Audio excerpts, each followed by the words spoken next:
I want to wish everybody a big hello and Merry Christmas and welcome to Mar-a-Lago for this exciting announcement of the new Golden Fleet. We're calling it the Golden Fleet that we're building for the United States Navy. As you know, we're desperately in need of ships. Our ships some of them have gotten old and tired and obsolete, and we're going to go the exact opposite direction.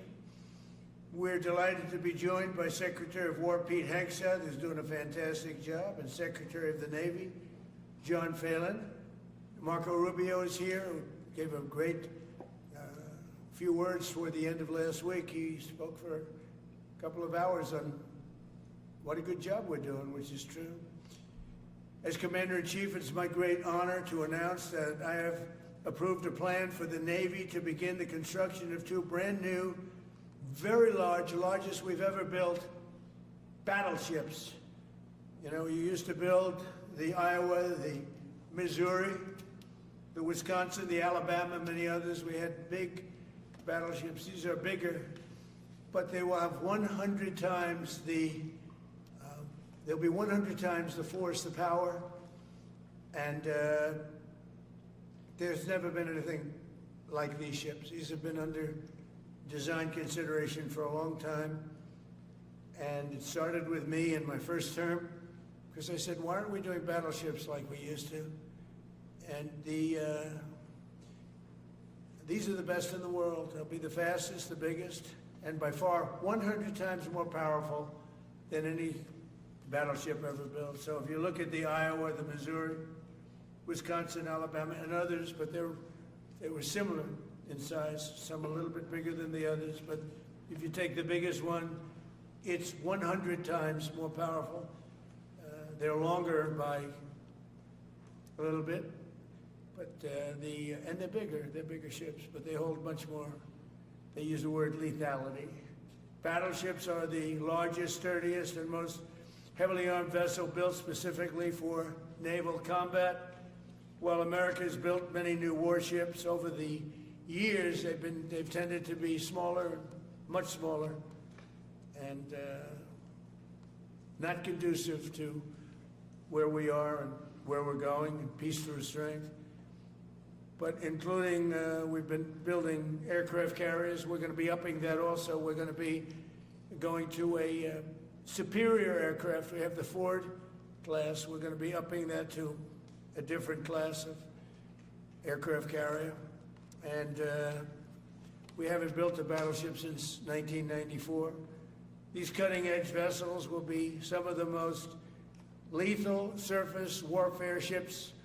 They will be actually the most ever built other than our submarines. We have submarines which will have, in many ways, even more lethality, and we have many of them under construction. Each one of these will be the largest battleship in the history of our country, the largest battleship in the history of the world ever built.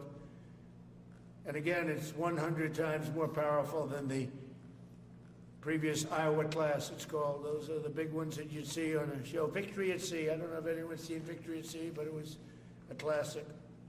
They'll help maintain American military supremacy, revive the American shipbuilding industry, and inspire fear in America's enemies all over the world. We want respect. We're going to have it. We already have it. More respected now than we ever were. A year and a half ago, they laughed at us. Now they respect us again at levels that they've never respected us. We envision that these two ships, we're talking about 10, but we're going to start with 2, and we're going to quickly morph into 10. And ultimately, we think it's going to be anywhere from 20 to 25 of these. But we're starting with the first 2 immediately, and we're going to then be very quickly involved with, I think, we're going to do another 8. And then we're going to ultimately, and pretty quickly, have a total of about 20 to 25. We'll make that determination. We envision that these ships will be the first of a whole new class of battleships to be produced in the years to come. From Theodore Roosevelt, the Great White Fleet, you remember that, the Great White Fleet, to the legendary USS Missouri, whose massive guns helped win World War II. America's battleships have always been unmistakable symbols of national power. We stopped making them for whatever reason, I don't know. And I want to congratulate John Phelan, who is your secretary of the Navy. He came to me the first day we met. He talked about battleships, and I said, you're absolutely on the right track. He said, why are we doing other things? We have missiles, which are much more expensive. By the way, these battleships have tremendous numbers of missiles, but they also have guns. And in many ways, guns can do the trick just as well as missiles at a tiny fraction of the cost. Once completed, these new 30 to 40,000 ton plus vessels will be the flagships of the American naval fleet, and there has never been anything built like them. And I just want to, be very clear that we're building them here. We're working with others, but we're building them here. We have great Navy yards. We'll be negotiating with some of the companies that are running those yards, taking over the yards.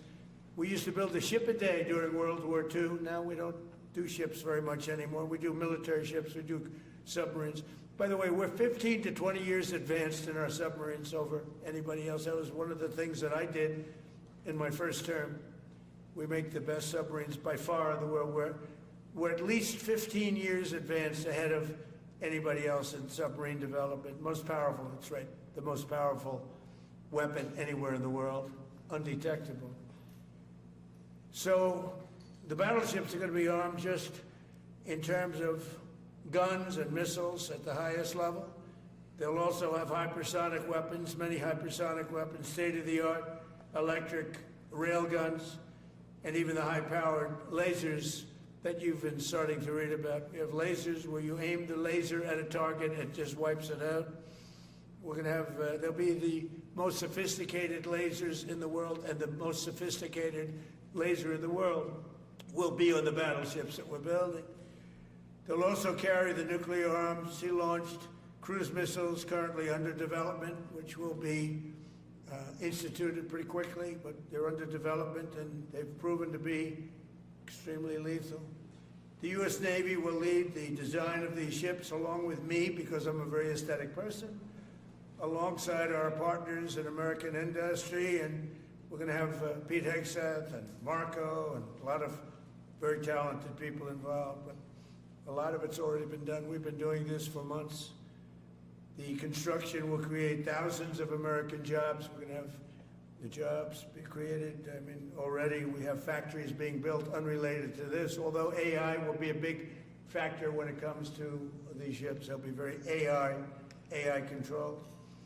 Today's announcement is yet another step in our mission to make the United States Navy stronger than ever before. Again, when you talk about 100 times the power of these massive ships that we had years ago, it's pretty amazing. And next week I'm going to meet with the defense prime contractors. I'm going to meet with them here, Florida. And we're going to be talking about production schedules because they're too slow. We have many countries, allies, that are wanting to buy. We make the greatest equipment in the world, by far. Nobody's even close, but they don't produce them fast enough. So we're going to be meeting with them to talk about the production schedules. We're going to have strong production schedules.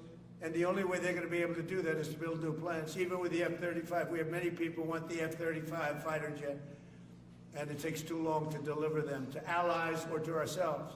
It takes too long. The only way they're going to be able to deliver them is if they build new plants. They don't want to build new plants because that's expensive. So we're going to be discussing production schedules. We're going to be discussing CapEx spending. We'll be discussing the pay to executives where they're making $45 and $50 million a year and not being able to build quickly. They're going to make that kind of money. They have to build quickly. Again, we make the best equipment in the world, but they don't make them fast enough. And we're going to be also discussing dividends. We want the dividends to go into the creation of production facilities. So we'll be talking about all CapEx, dividends, and the pay. We're also going to be talking about buybacks. They spend so much money on buyback. They want to buy back their stock. I don't want them to buy back their stock. I want them to put the money in plant and equipment so they can build these planes fast, rapidly, like immediately. I mean, I have sold more planes than any president by far, times probably 20. So every time I go someplace, I sell 100 planes. That includes commercial planes, Boeings, etc., but it also includes fighter jets.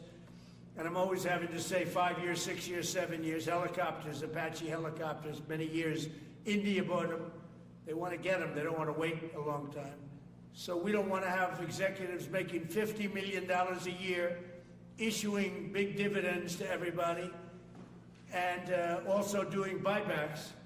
And then they say, well, we don't have the money to build a plant. They got to build plants. Plants to make F-35s, plants to make helicopters, plans to make the F-47 new jet, and that's it. And that's what I'm going to be talking to them about. They're going to start spending money on building airplanes and ships and the things that we need, not in 10 years and 15 years. We need them now. And we're strong about it. Last week, the Navy announced a brand new class of frigate, and they're going to be working with the South Korean company. Hanwha, a good company, recently agreed to invest $5 billion in Philadelphia Naval Shipyard. We're opening up the Philadelphia Shipyard, once a great yard. Now it was a long time ago decommissioned, but now it's reopening. Working with the Navy and working with private companies. The record-setting defense bill I signed last week authorized $26 billion to build new ships, including destroyers and various others. We already have a lot of submarines, as you know, under construction. We're building a lot of submarines. I tell you, to be exact, we have right now 15 submarines under construction or ready to start. And we have, again, the greatest submarine in the world with our technology, like they talk about chips. Well, I would say submarines are a bigger deal than chips. We're at least 15 years ahead of any other competitor. China, Russia, nobody can come close. We're also building right now 3 large aircraft carriers in addition to the ones we have. And we have, actually, interestingly, we have a lot of submarines. How many submarines do we have now altogether, approximately? Huh? What? Over 30. We have over 30. But these are the super duper subs, and there's nothing like them. So we're going to be doing from 12 to 15 brand new submarines. We have a couple of other things going on. We'll be building other elements of Navy. We'll be fixing up headquarters. We'll be fixing up places for our great sailors to live. And we're going to be working very hard with companies, but we're also going to be penalizing companies that aren't doing a good job. For instance, when they built the Ford, Gerald Ford, the cost overruns were ridiculous. That was done in Norfolk, Virginia. We're going to be talking about that with that company. The cost overruns were out of control. In World War II, the United States built upwards of 4 ships per day. Can you believe it? 4 ships a day, on average. And now there weren't all big warships, but there were ships, freighters, tankers. And it's a tragedy that we allowed this incredible capability just go astray. We don't do that much anymore. We do build our warships, but that's about it. But that's a lot.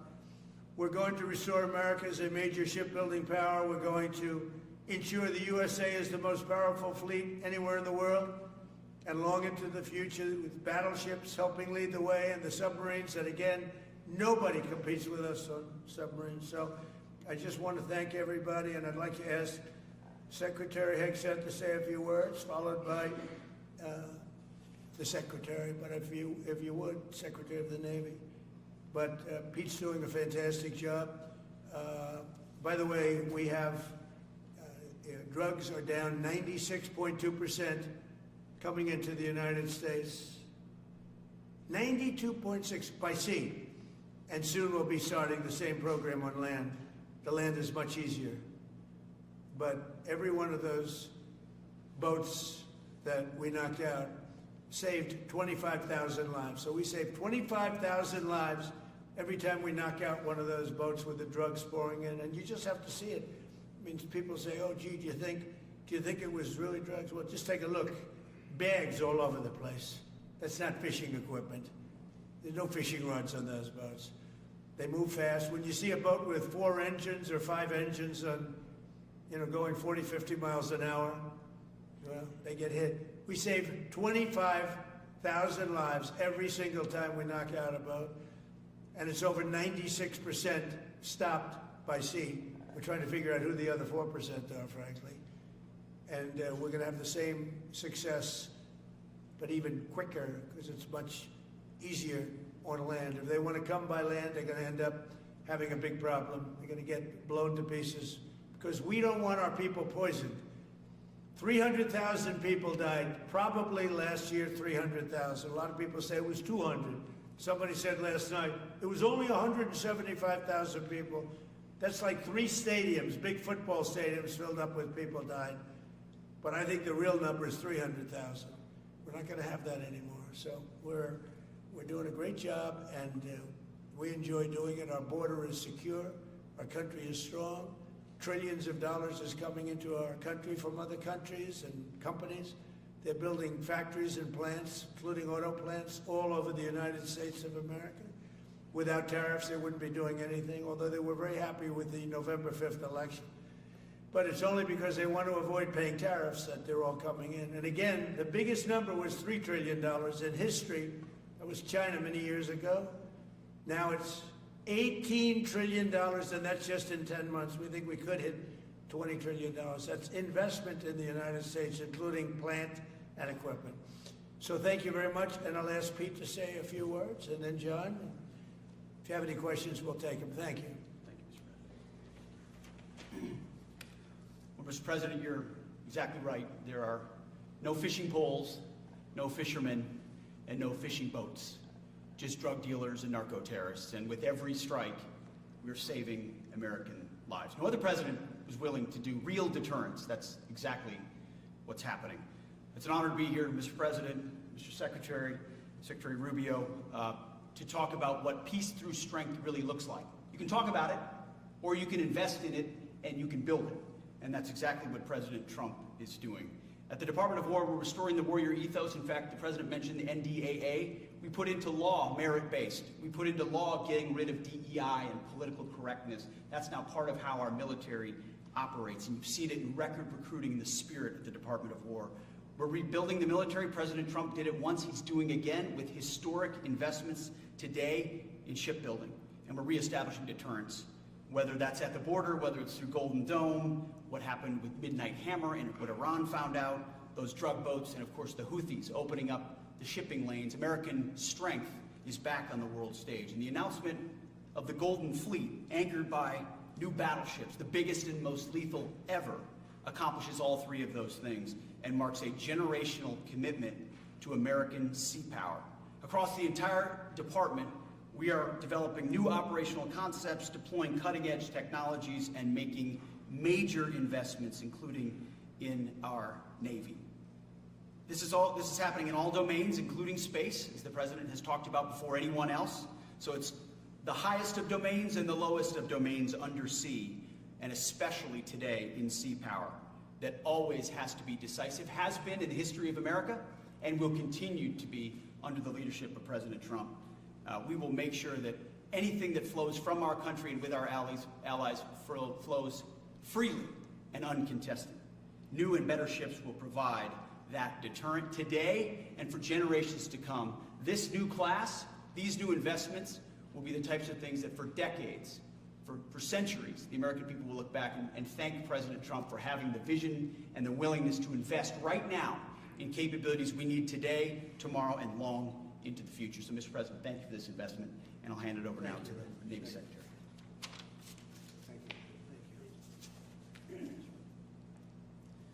Mr. President, Secretary Hegseth, Secretary Rubio, thank you for being here on a very consequential day. From my very first conversation with President Trump about serving as the Secretary of the Navy, he's talked about the great Iowa-class battleship and why America doesn't build ships anymore with that kind of offensive firepower that takes the fight to the enemy. During my time in the job, I've talked extensively with our combatant commanders like Admiral Paparo and Admiral Cooper, and our CNO, Admiral Cottle. And what I've learned is that not only is the President's idea a good one, it's something that Navy desperately needs and now has a formal requirement for.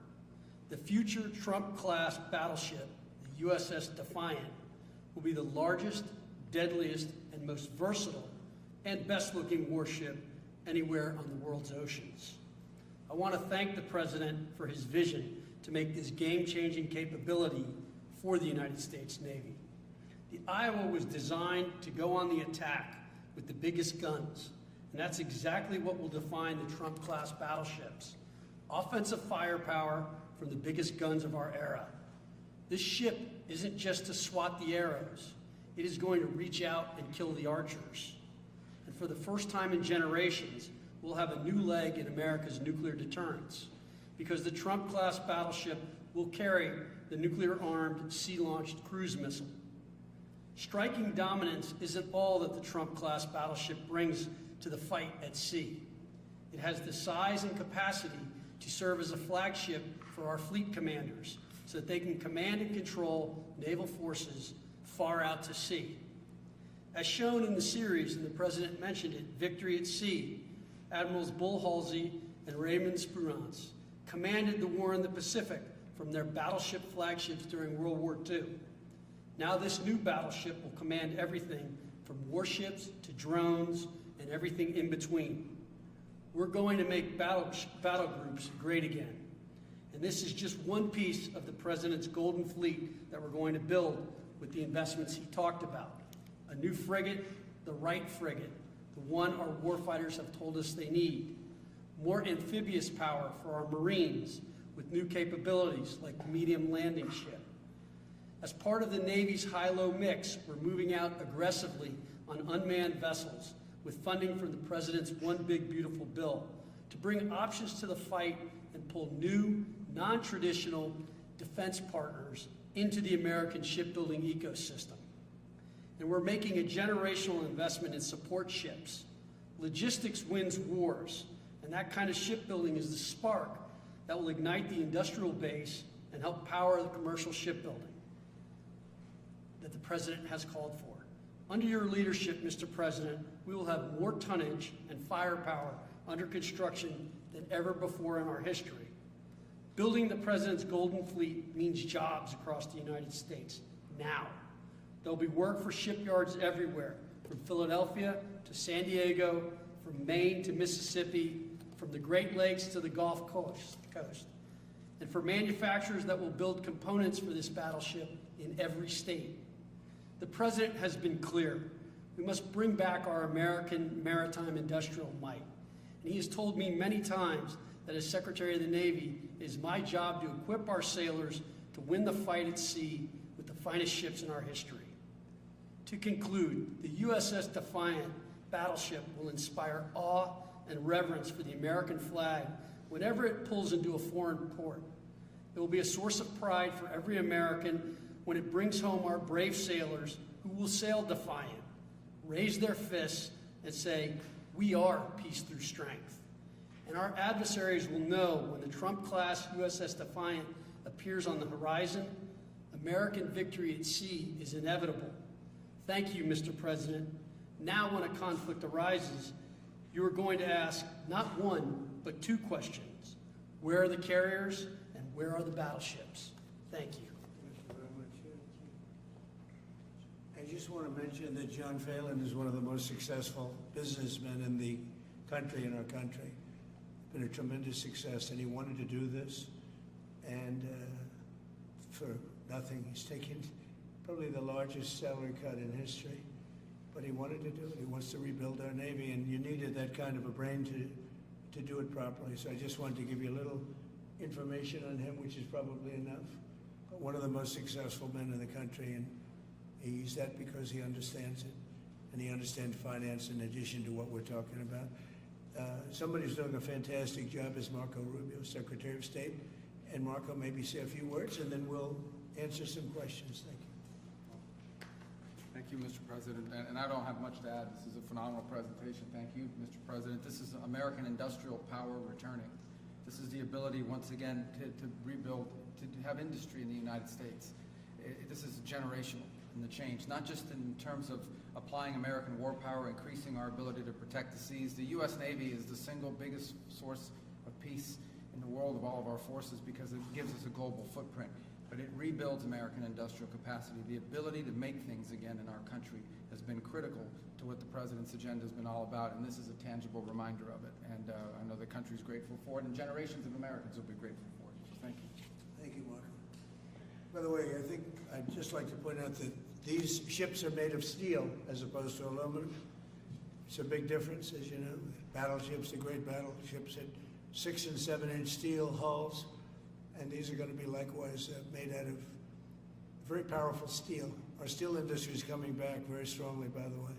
It's coming back at record numbers, and we're going to be using them for the steel, but as opposed to an aluminum side, which, in all fairness, is not the same.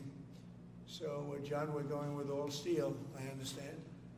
And it's going to be something that people are surprised, more expensive, but not even comparable in terms of the importance and the strength. Yeah, please. What's your timetable for these first two ships, and do you see them as a counter Yeah, to we're China? going to start almost immediately, and we'll probably talking about 2.5 years. And in terms of the mission, do you see it as a counter to China? It's a counter to everybody. It's not China. We get along great with China. I have a great relationship with President Xi, and not China. It's just everybody. You don't know who comes along, but we just wanted peace through strength. Hopefully we never have to use them, but there will never be anything built like these. Think of it. Those battleships are incredible. These have 100 times the power. Think of that. I mean, and they were big and they were powerful. You know, I thought about taking some that are in dry dock and changing them, and then when I said that, you know, if we did, would be about, we could increase, if we doubled them, they'd be at like just a tiny fraction of what one of these was. This is the new technology, which is incredible. So we decided pretty early on not to do that. Yeah, please. Mr. President, Julio Rosas with Most Peaceful.media. You just referenced the lower amount of illegal drugs that are coming by sea, and you just said that you're going to start that same program on land soon. Are you just referring to Venezuela, or are you referring to other countries in Latin America? Anywhere drugs are pouring in, anywhere, not just Venezuela. Yes? Speaking of Venezuela, oil, what are we going to do with the oil that we have? Going to do with what? The oil that has been seized. The United States seized 1.9 million barrels of oil on December 10th. We're going to keep it. We're keeping it. Where's it going? Are we going to sell it or put it in the strategic? Maybe we'll sell it. Maybe we'll keep it. Maybe we'll use it in the strategic reserves. We're keeping it. We're keeping the ships also. Yeah, please. About Venezuela, sir, have you spoken to American oil companies that have had their assets seized about what a post-Maduro Yes. Venezuela would mean for them, of what coming I have back and restarting all operations? the big ones, yeah. I have. Yeah, please. Why do you feel like this initiative was neglected for so many years, and does this come amidst the rising tensions between the U.S. and Venezuela? We're talking about with Venezuela? Yes. Well, you had a different kind of a president before me. They didn't mind being ripped off. They didn't mind being robbed. They didn't mind drugs pouring into our country. They didn't mind the jails of Venezuela and Trinidad, Nicaragua being emptied into the U.S., where they take over Colorado and other places. I do mind. So you had a different kind of a president. I hope people are enjoying it because we've never been respected more than we are now. Yeah, please. Thank you. Thank you, Mr. President. Were you surprised by the number of photos of Bill Clinton in the Epstein files? And can you commit to their By full... what? And were you surprised by the number of photos of Bill Clinton in the Epstein files? And can you commit to their full release by the end of the year? Some of the victims were protesting that too many of them were redacted. I know there are a lot of people that are angry about all of the pictures of other people, you know, but I think it's terrible. Look, I like Bill Clinton. I've always gotten along with Bill Clinton. I've been nice to him. He's been nice to me. We've always gotten along. Respect him.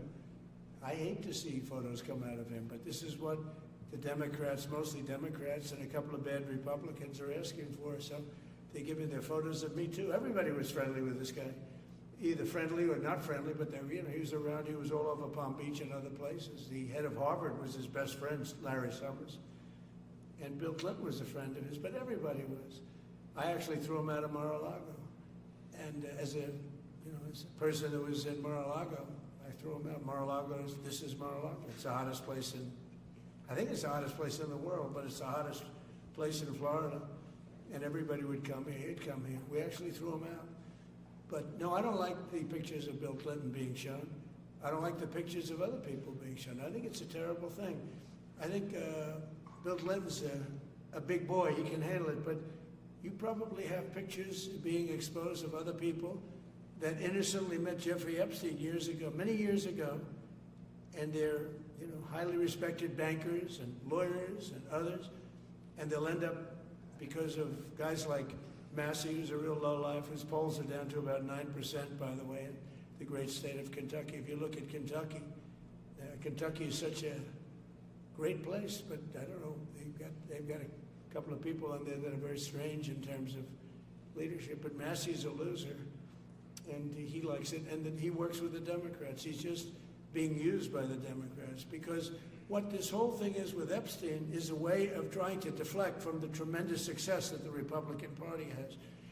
Like, for instance, today we're building the biggest ships in the world, most powerful ships in the world, and they're asking me questions about Jeffrey Epstein. I thought that was finished. I believe they gave over 100,000 pages of documents, and there's tremendous backlash. It's an interesting question, because a lot of people are very angry that pictures are being released of other people that really had nothing to do with Epstein, but they're in a picture with him because he was at a party, and you ruin a reputation of somebody. So a lot of people are very angry that this continues. A lot of Republicans are angry because of the fact that it's just used to deflect against a tremendous success. Look, we have $18 trillion coming into our country. We have, I believe, we're going to have the most successful economy in history. We inherited a mess. Now prices are coming way down. Gasoline is less than $2 in some states. $1.99, $1.97, $1.95 a gallon. $1.95. Think of that. A gallon. Nobody ever thought they'd see that. They don't want to talk about that. They want to talk about Epstein. And the problem is a lot of Democrats are being caught up in the web, like Larry Summers. Larry Summers was the head of Harvard. He's now been forced to resign from every board he's on, and he was thrown off the Harvard board. Now he was at Epstein's Island a lot. I wasn't. I never went there, by the way. But fortunately, it's nice. But I never went there. But a lot of people did go there. But instead of talking about the battleships, or instead of talking about most favored nations drugs, we're bringing down drug prices like at a level that has never even been thought of, by thousands. Think of it, by 1,000%, by 1,200, 1,300, 1,400% in some cases. A drug that sells for $10 in London is costing $130 in New York. We're bringing it down to $20, and they're going to go up to 20. So they're going from 10 to 20, which is a doubling. It's a doubling. It's a lot, but it's a doubling. But we're going down to 20. So we're going down, if you can do your own math, but it's 2,000%, 3,000%. It's pretty amazing. And you know, the New York Times had a story about it, a small story, way in the back of the paper. It's the single biggest thing to happen with respect to drugs probably in 50 years. It's never been anything like this. In my first term, I was able to get drug prices down 0.25%. It's the first time in 28 years that they went down. 0.25%. I was so proud of myself. Now we're doing them 2,000%, 1,500%, 1,200%. That pill that sold for $130 will now be selling, as an example, for $20, because the rest of the world took advantage of us. Without tariffs, I could have never done it. I called up the heads of the countries, as an example. France, I spoke to a very good man, President Macron of France, and I said, Emmanuel, you have to raise your drug prices. He said, no, we will not do that. I said, you have to. He said, no, I don't want to do that. Look, you're asking me if we go to $10 to $20, you're going to come way down to 20. We don't want to do that. Now, in all fairness, no other president even tried. But if they did try, there was actually a fake story in stupid USA Today. I didn't even think they'd make it anymore. I haven't. But I saw a story where Biden was trying to do this. Biden never tried to do it. Biden didn't know he was alive. He never tried to do it. But they're taking it from $10 to $20. So he would say, and the other leader said the same thing. No, we won't do it. They said, no, you're going to do it 100%. They said, nope, we're not doing it. We're not going to double our price. Because, again, if you go from $10 to $20, they're doubling their price. We're coming down, though, from $130 to $20, because we're going to get the lowest drug prices in the world. Whatever the lowest price is called favored nations, we're going to have the lowest price. So I said, no, you're going to. No, I will not do this. Politically, it's unacceptable. I said, Emmanuel, you're going to do it 100%. Please accept it now. Be nice. You're going to do it 100%. No, I will not. I said, yes, you will. He said, why do you keep telling me I am when I'm not? Because if you don't do it, I'm going to put a 25% tariff on everything France sells into the United States of America. And that's approximately 20 times more than I'm asking for with respect to drug prices. He said, I see. I agree to do it. Every other country said the exact same thing.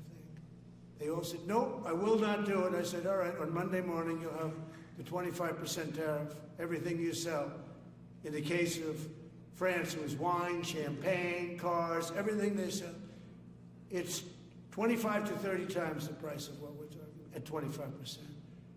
Every single country agreed. And that was the big problem. The drug companies were difficult, but fine, because we have a certain control over the drug companies. We had no control over these foreign nations. So every single country has agreed to do this. So we will take that pill price down, as an example, talking about not just pills, we're talking about everything. We'll take it down from $130 a pill down to $20 a pill. And the rest of the world will take it from $10 a pill up to $20. It's the biggest thing ever to happen, and it's covered, barely covered in the New York Times, because it's a fake newspaper. Yeah. Mr.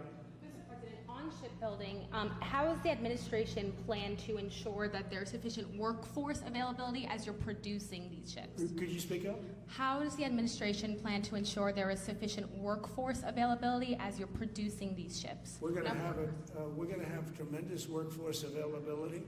We're also going to have robots helping us. We're going to have a lot of robots helping us because we need it. And because we're going to town, we're building a lot between the AI and the auto plants.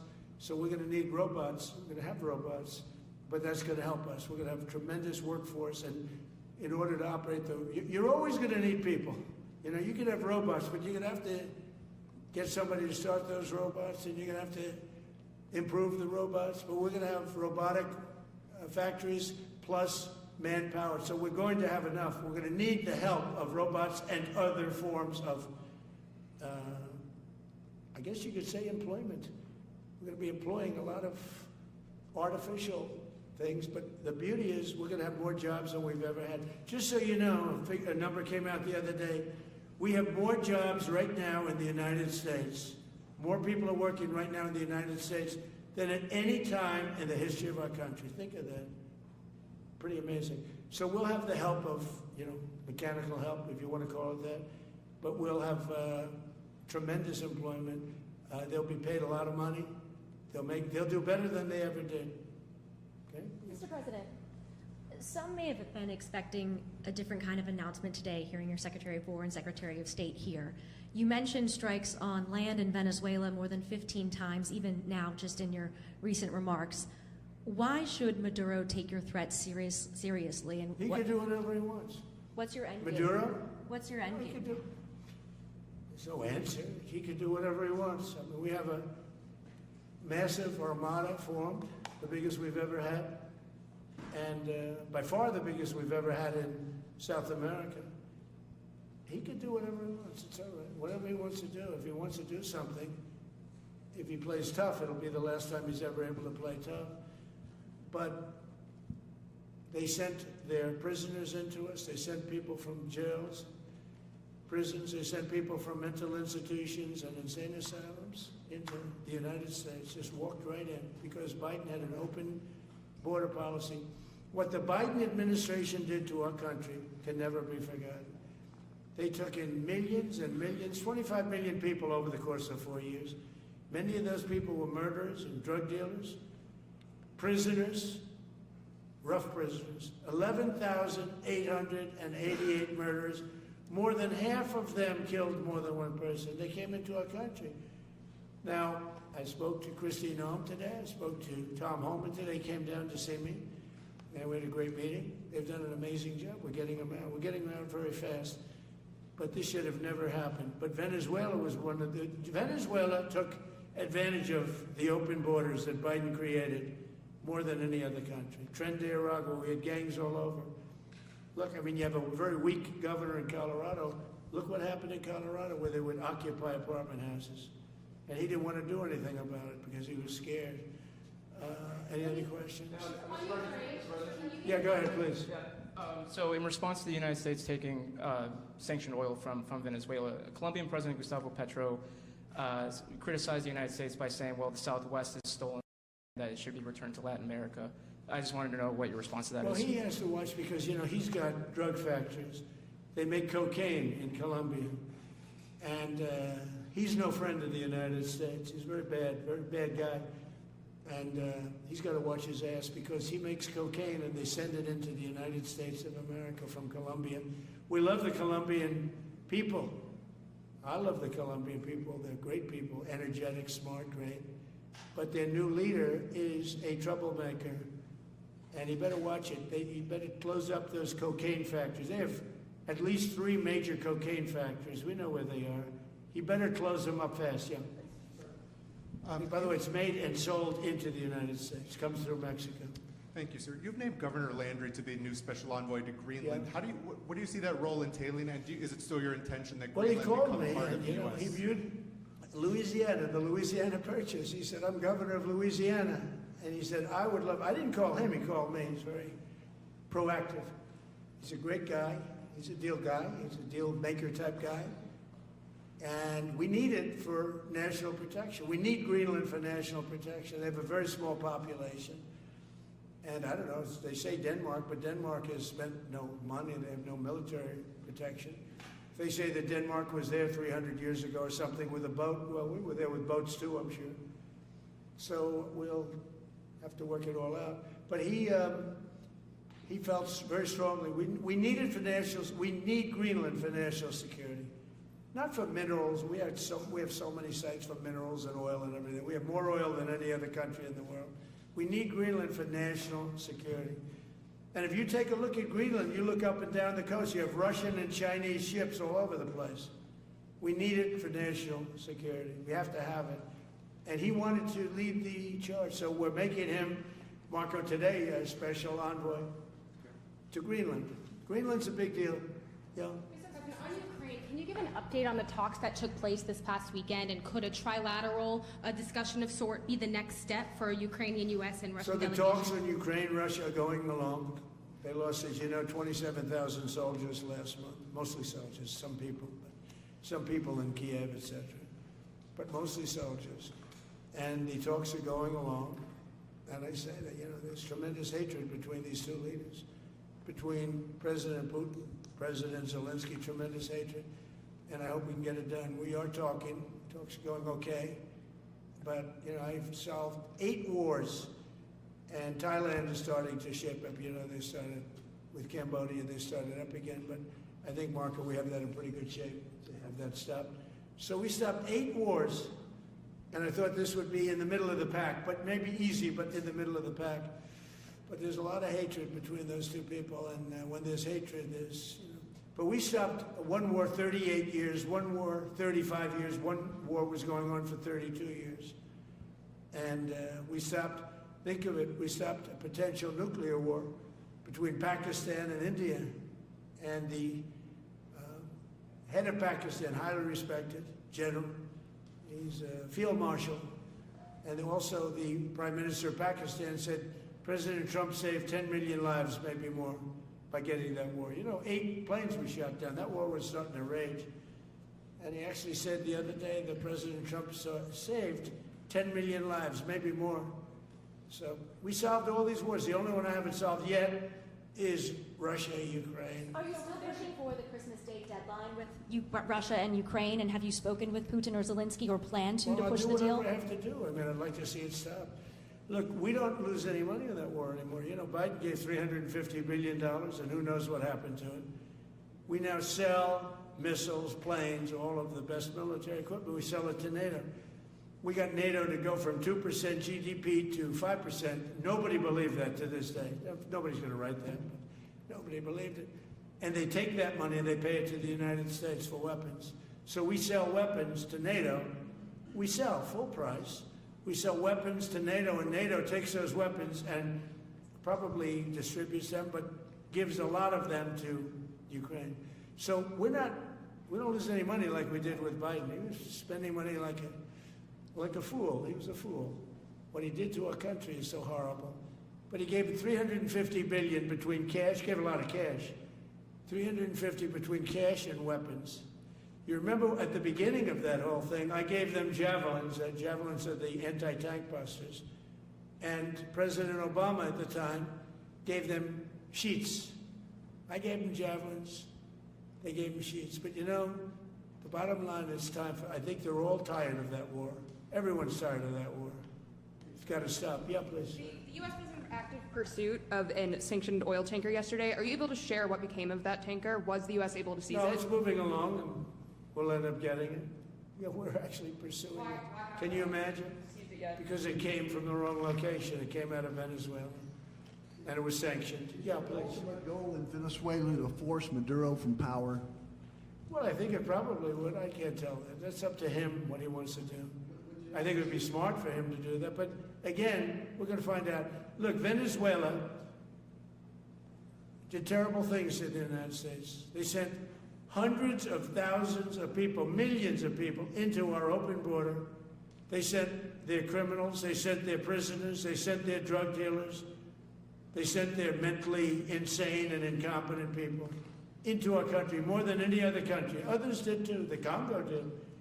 Others did too. And we just let them come right in because we were run by a stupid president. But you don't have a stupid president anymore. Mr. President, have you set up the meeting with the healthcare insurers just yet? And what are you hoping to get? I'll be setting it up. I think we're going to meet with the healthcare insurers, the insurance companies. So what I'm asking for in healthcare is very simple. Obamacare is a disaster. I call it the Unaffordable Care Act. Unaffordable as opposed to it's unaffordable. They're going to have a tremendous increase in premiums, which is Obamacare, which is them, the Democrats' fault. They'll try and blame Republicans. It has nothing to do with us. It's the Democrats' fault. What I want to do is we spend hundreds of billions of dollars a year that go to insurance companies. I want that money to go to the people and let the people buy their own health care. And everybody loves it. It's become our issue. Now, before I do that, I'll meet with the insurance companies, just as I met with the drug companies. As you know, we're meeting with 4 other drug companies, Johnson & Johnson. But they've all agreed. We're meeting with them this week. It's coming up. It'll be a similar meeting. They've all agreed. But nobody would have thought the drug companies were going to do what they did, where they're giving away free drugs. And they've been so great. Okay? And we have most favored nations. Nobody thought that was possible. I don't think any other president ever tried to get it because they never thought they could. But with respect to the insurance companies, I want to meet. There's essentially 14 of them, 10 big, but there's a total of 14 pretty much, pretty big. And I want to meet with them, and I want to say, I want you to cut your rates way down, way down. And maybe if they do that, we'll be able to not cut them out. We'll be able to continue to deal with them, which is probably a little easier process. I think the best process is pay the money directly to the people, let them buy their own health care. But I'm going to meet with them the first week back. I do it now, but they're trying to come up with a schedule. They want to meet badly, they've told me, but they want to come up with a schedule. I said, make it a good schedule. Your rates have to come way down. We're also going to meet with other insurance companies because under Biden, the insurance rates have gone through the roof. Auto insurance, home insurance. I mean, insurance companies are making far more than they're entitled to make. So we're going to be doing that. But just in the meantime, we'll be meeting with the insurance companies in the first week, the first few days back in Washington, because they're trying to come up with a proposal that will satisfy me. Thank you very much, everybody. Appreciate it. I hope you're going to enjoy the battleships. They're going to be beautiful. Thank you. And have a great Christmas if I don't speak to you. Thank you very much.